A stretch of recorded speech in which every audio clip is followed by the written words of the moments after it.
They've been spiking the purple Kool-Aid since October of 2012. And who wants to listen to that?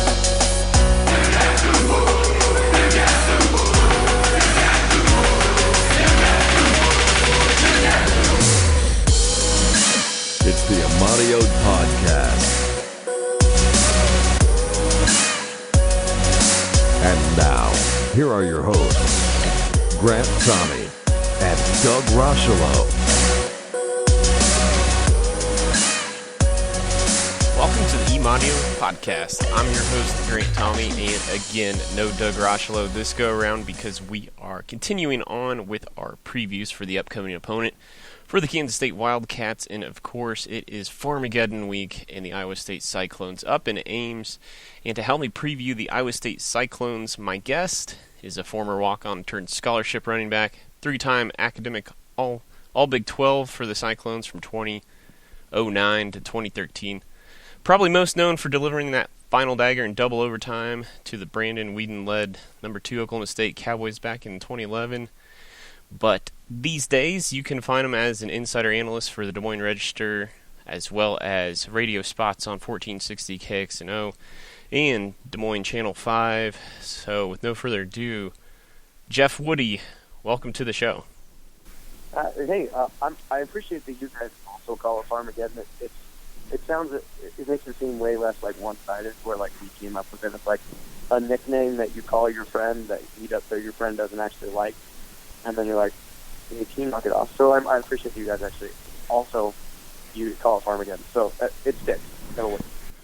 Well, as my memory serves me, I think it was born out of, when Mizzou and KU used to play in Arrowhead, they called it Armageddon for whatever reason. And then I think some Kansas City journalist was trying to make it derogatory and came up with Farmageddon.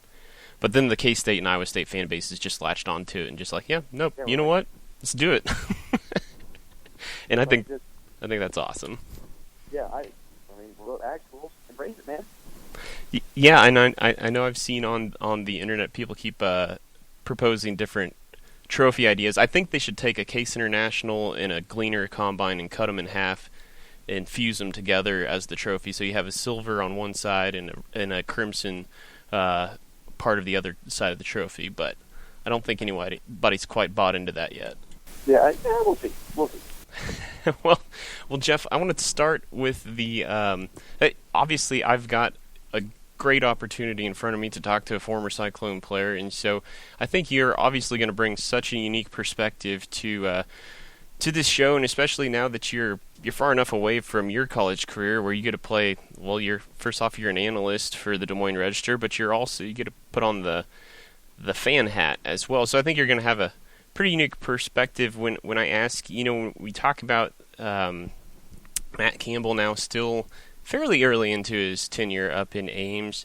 I guess the question I have for you is, since you come from a different era of Cyclone football, what is your impression of the overall culture that Matt Campbell's bringing to the Iowa State program? It's completely different. And the way that I would kind of encompass this is when you, it's like the difference between a manual and an automatic transmission car. Like when something is translated so completely over that it's almost hard to figure out why it's so different until you look at this, like that one main thing. So it's much more modern. It's much more streamlined. It's much more consistent. There's so much trust top to bottom through from coach to staff to player to staff, player to player. I mean, everybody is bought into the fact that they can hang with everybody. And then on top of that, there has kind of been a proof in the pudding situation. And Campbell is, even his first year, there are a few, because last year, obviously, they won the Liberty Bowl. They actually finished 8 wins in the season. They were good. And the year before that was his first year. And even though I think it was a 3-win season, if I remember correctly, but the back 7 games of that, the biggest margin of defeat was 10 points. And then the next year they win 8 games. And then this year is this year. And they're finally showing results to the guys to say, look, this is what we're talking about. And so the culture has changed, and now they've gotten results to enact that change, or to kind of enforce that change, and which kind of further drives that cycle of trust of, look, we know what we're doing. And then on top of that, you've got some actual, like, the recruiting has been terrific, and they got some dudes here. I mean, not by accident, they have got some dudes, and I think you'll probably get into it more, but with the culture change, you now infuse talent into that, and you've got a very good recipe for success. Well, yeah, you talk about that culture change in one of the most evident ones. It's not to say that Paul Rhodes didn't appreciate a good defense, but it's clearly an emphasis for Matt Campbell. And when you start to take a breakdown of the Cyclones statistically, they're averaging almost 3 sacks a game, which is good enough for third in the conference. They're number one in the conference at stopping the run, and so it kind of starts up front behind defensive lineman Jaquan Bailey. But what I'm curious to know is just how good is that Cyclone front seven and this defense? It is as good as Iowa State's probably ever had. And to start, you mentioned Bailey, and Bailey's a good player. Don't get me wrong by any sense, but the dude in that front seven is Ray Lima. Is the nose tackle. He's in Iowa State, generally speaking, plays a 3-down front. Every once in a while, they'll drop into a 4, but 90% of their plays come out of 3-down front. And so the nose guard is playing head up on the center. And Ray Lima, number 76, is a team captain. He's actually a junior. Is an absolute monster of a human. And he's a terrific football player. And so when you have a really good nose tackle, that lets your linebackers, because there is, if you do want to have a little bit of fun, watch just that. Watch number 76. There is no way that you can single block number 76. So you're going to have to send another guy to him. Well, if you're sending another guy to him and you can't get off the linebacker, that leaves the linebackers, which are actually a little inexperienced. I'll say that. A couple of them are inexperienced. But it lets them run around a lot freer to make more big plays. So everything starts with 76 in the middle, and then the rest of the defensive line is now talented enough, like with Bailey, like with a guy named Matt Leo, who's filling in for an injured Eddie Wazarique. Eddie Wazarique is a freak in himself, too. But you have now depth to go along with this. And the other thing that this defense will do, the defensive line almost always rotates for almost every team. But this defense will rotate guys at every single position. Your Mike linebacker, you're going to see 3 different guys as a Mike linebacker. You're going to see at least two different guys as a Will inside linebacker. You're going to see 2 different guys for sure as a Sam linebacker. We have 5 safeties that will play 3 positions, and then as far as cornerbacks are concerned, there are like 4 corners that will end up playing the 2 cornerback positions. So they just rotate everybody, and they finally got depth so that when it comes fourth quarter and you need to stop the run, you're fresh because your middle linebacker is only taking 37 snaps, whereas in other teams who don't have that same depth or that same rotation, that linebacker's taking 71 against the Big 12 offense. So the depth that they have is just as important as the talent that they have. Yeah, depth is certainly one of those things that you don't appreciate until it's obvious it's missing. And, you know, part of what made the Cyclones maybe a little slow out of the gates with that rough start at the beginning of the season, well, first off, the Lightning game didn't do anybody any favors. You know, you're itching rearing to go, start a season off, but nonetheless, the Cyclones stumbled out of the gates a little bit, but the team really seemed to turn it around and respond when Brock Purdy kind of took over the reins as the signal caller. So what I ask you, Jeff, is what's the part of Brock Purdy's game that you think maybe helps propel the Cyclone team the most? Or maybe what does the rest of the offense respond to when Brock is under center? So I'm of the opinion that every quarterback in history has been a system quarterback. And it's either a good system or a bad system.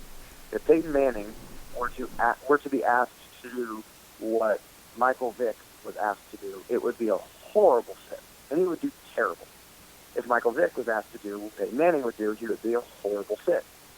But it fits well. And so what this offense is built to do is naturally, so Brock Purdy is a square peg in a square hole with this offense, and that's what makes him good. And I think he's also a very talented quarterback. Like, one of the things, he's a true freshman, but, and I'm not a big recruiting guy, call it my junior walk on this, but I don't care how many stars you have, I care who else wants you. And so the guys that the top three for Brock Purdy were Nick Saban in Alabama, Jimbo Fisher in Texas A&M, and Iowa State. Those are your top three for Brock Purdy. And so he's a really talented dude. But what makes him special in this offense is the ability for him to improvise. And again, I'm not going to say this as like a full, like, I'm not equating him to this player, but the guys in the vein that he falls into are the Baker Mayfield, Aaron Rodgers vein, where he can throw from the pocket, but is more comfortable breaking the pocket and making and controlling the chaos of scrambling. And so once he gets out of the pocket, letting a guy like Hakeem Butler, letting a guy like Deshaunte Jones get down the field and then find them once there has been a little bit of chaos that he can manage. So that's the thing that has been the best for him. And I think I'll say this from as honest as I can. The offensive line is okay. And I don't mean that as saying that they're bad, but they're definitely not great. And the two players that benefit, that make them look the best, are David Montgomery and Brock Purdy, because they have enough improvisation skills that when there is a miss or as they get beat, those two guys are so good at creating when nothing's there that the offense can click. And so they kind of exist their best in fast-paced, almost chaotic offense. When the play breaks down and David Montgomery has one guy to beat in, 40 yards, he's going to make that guy miss. Or Brock Purdy, they're bringing a ton of pressure. He gets to throw a quick slant when there's just a mess on the field. So you brought up David Montgomery, and that's exactly where I was going to go next. Of course, I couldn't have a former Cyclone running back on the show without asking about the stud running back you guys do have. He's following up a 27 campaign of 1,100 yards. He's sitting at 800 as well, and if it wasn't for that Baylor incident, I'm sure he'd be closer to that century mark once again. You talked a little bit about his improvisation skills, and of course that's going to help out the scrambling capabilities of, or complement the scrambling capabilities of Brock Purdy. But aside from the improv that David Montgomery possesses, what other character trait is it that makes David Montgomery such an elite running back in the Big 12? He's good at everything. He's just flat out. He's just good at everything, and the ability for him to make people miss and make them look stupid is absurd. Where you will very rarely ever see the first guy bring him down, ever. And then that's one thing. Just from a running the ball standpoint, he's terrific at that. But in everything else, he's so balanced. Everything is, he's got speed to break away.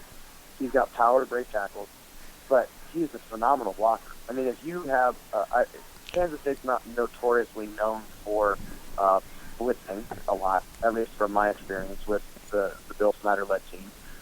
So when you have, but if a guy ever does come with pressure, a linebacker does ever come, Montgomery's either going to stonewall him right now, or he's going to cut him and make him do a front flip.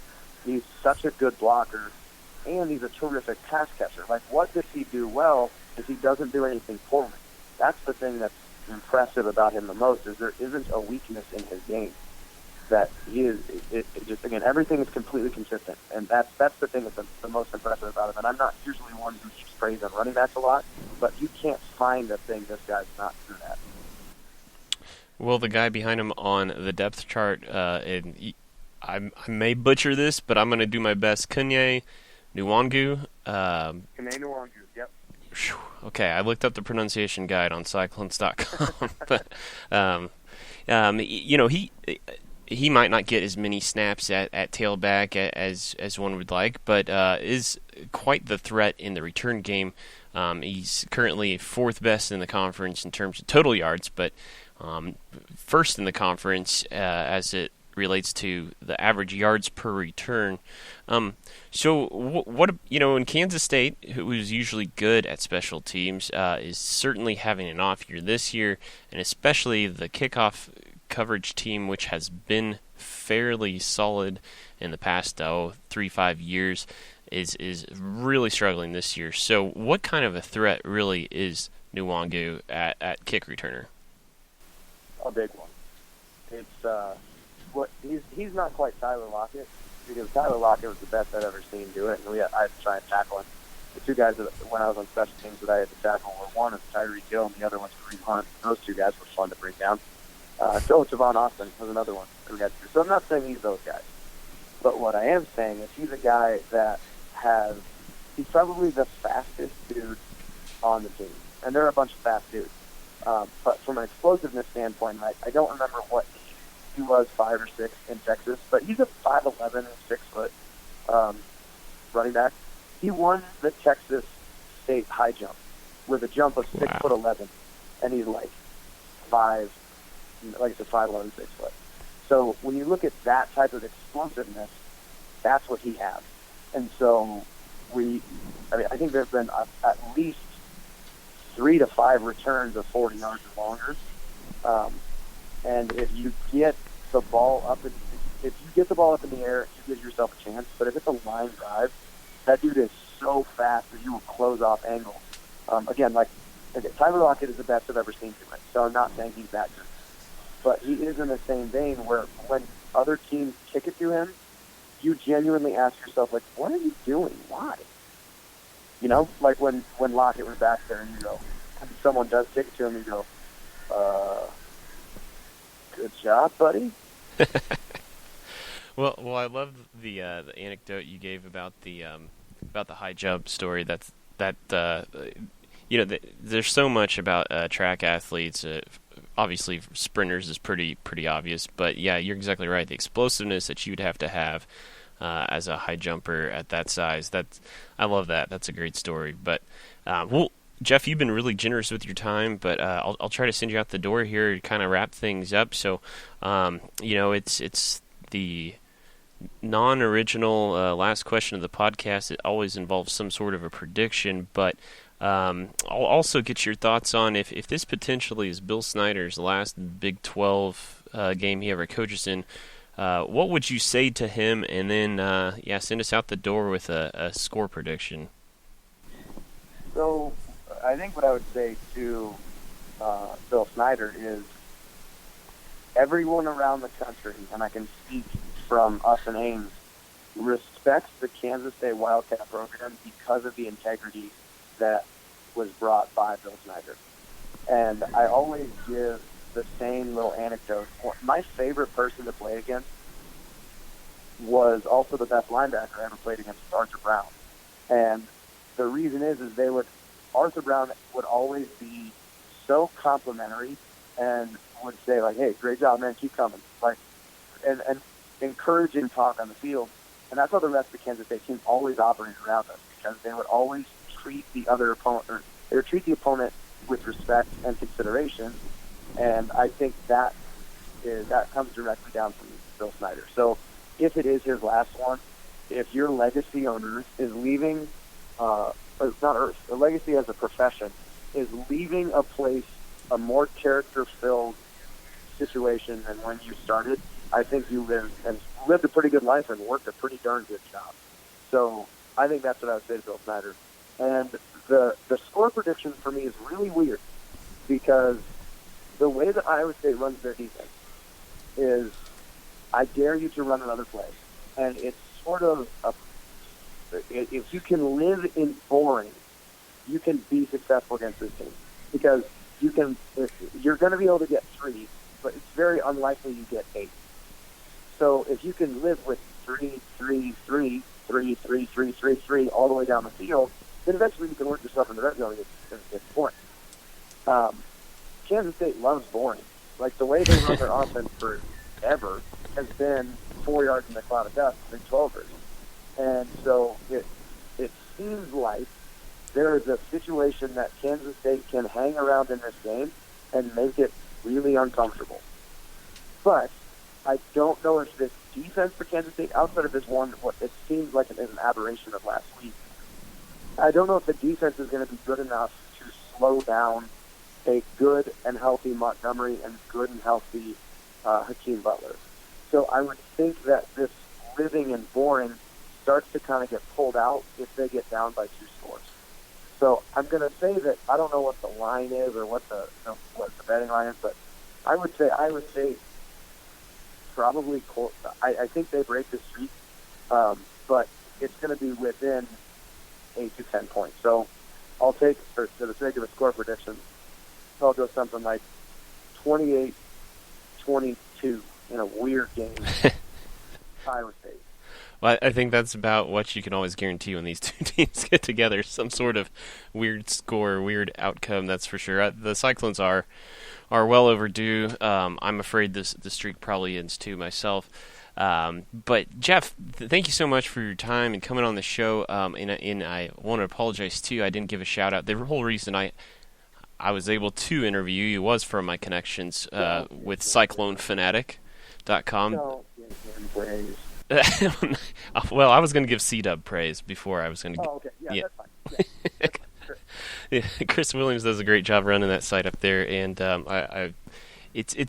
when I started this whole thing, that's what was always interesting, was just finding out which different who the leader in the clubhouse was for the different fan sites for each different fan base, because it's not consistent. But again, I just thank you so much for coming on the show. Oh, I was just to clarify for those listeners, I love Chris Williams, and it's kind of an inside joke. Adam Gray is a guy who's used to work for Cyclone Fanatic, now works for a Farm Bureau, and you can't give Adam Gray any type of praise because he will run with it and hold it over your head forever. So when you introduce that, I'm not going to give Adam Gray any kudos. He doesn't need it. It's big enough already. Well, hopefully Adam has tuned into the podcast, but whoever did tune in for it, I appreciate it. Thank you. It should be another good one. Farmageddon in Ames, closing out both regular seasons. That'll do it for this episode, and until next time, peace out.